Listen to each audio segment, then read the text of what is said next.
When David and Guillaume got back in touch about making Detroit, I wasn't terribly surprised they decided to make it because the fan response was so intense. So it makes sense that they would choose to do that after the enthusiasm. It was a challenge, and it was just an interesting thing to get my head around how to approach this character now as a different, much older person, and whether or not she had changed. And I'm very happy to say that with Detroit, I've had the opportunity to see Kara grow so much more than I ever expected. You do the housework, the washing, you cook the meals, and you take care of... God damn it, where the fuck's the rat gone now? Alice! Alice! I mean, she starts out essentially how she does in Kara in a very, not robotic, but, you know, android other way, and getting to take this journey where she becomes more and more human as it goes on. You know, and as an actor, that's a wonderful exploration in every way, whether it's how she sits, her posture, how her voice changes, how emotions change, and how much emotion is based on things like empathy and social experience. And so having, you know, as much material as I got with David to have this huge, nuanced arc was really incredible. Why couldn't we just be happy? This experience has been quite different than the experiences I've had shooting film or TV or doing theater work. I have 83 dots on my face and a really flattering black wetsuit type thing, and you're jumping around with props, and it's kind of like being a 10-year-old imaginative kid, which is fun. There's 80 cameras around us. It's already lit.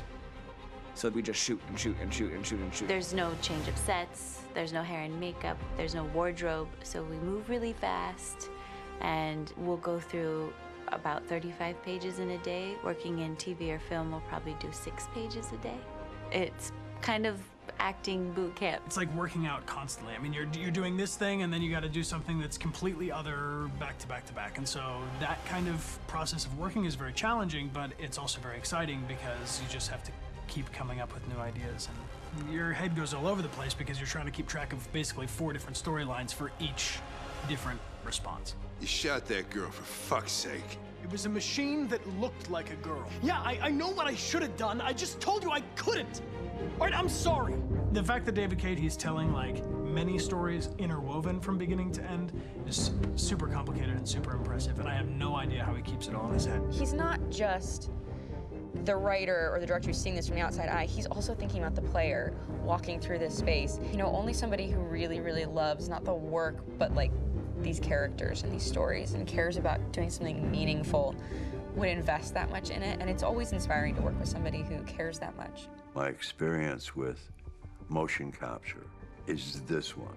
And I found it sort of terrifying in a way, because they said the computer's gonna build you. But then, as we got into it, I realized all the elements of it were still artistic. I just dipped into a really brilliant setup here. I've never seen anything like it. And this won't turn me into a product because I was playing a character. So, it's wonderful. In the game, Detroit comes back because of a revolutionary industrial rebirth. And there's no reason why that can't happen in Detroit, because they have such tremendous infrastructure for millions and millions of people who can very easily support, you know, a new industry. The city is really strong and resilient, but the city has also been through so much. You see the damage. But it takes that time of kind of rebuilding and reinvesting into the city that I think is happening slowly but surely. The potential of Detroit as a city is something that this game does a lot of justice to, because it would be easy to look at Detroit as some place that used to be, and that's not the case. This game provokes a lot of conversation and reflection on our potential near-future engagement with machines. That's what we are to them. There's merchandise on display in a shop window. I think that a group that feels marginalized, feels like they deserve and have earned access to themselves and the environment around them, and are trying to figure out a way to articulate how to get freedom. What was I designed to be? Their slave? Their toy? It plays with your comfort levels. You think that this is fine, you're comfortable with it, until something blurs the line and throws you off, and now Do I feel differently about whether this should be allowed? Should it be banned? Should it be encouraged? You're gonna ruin our lives, and for what? For a bunch of machines? They are not machines!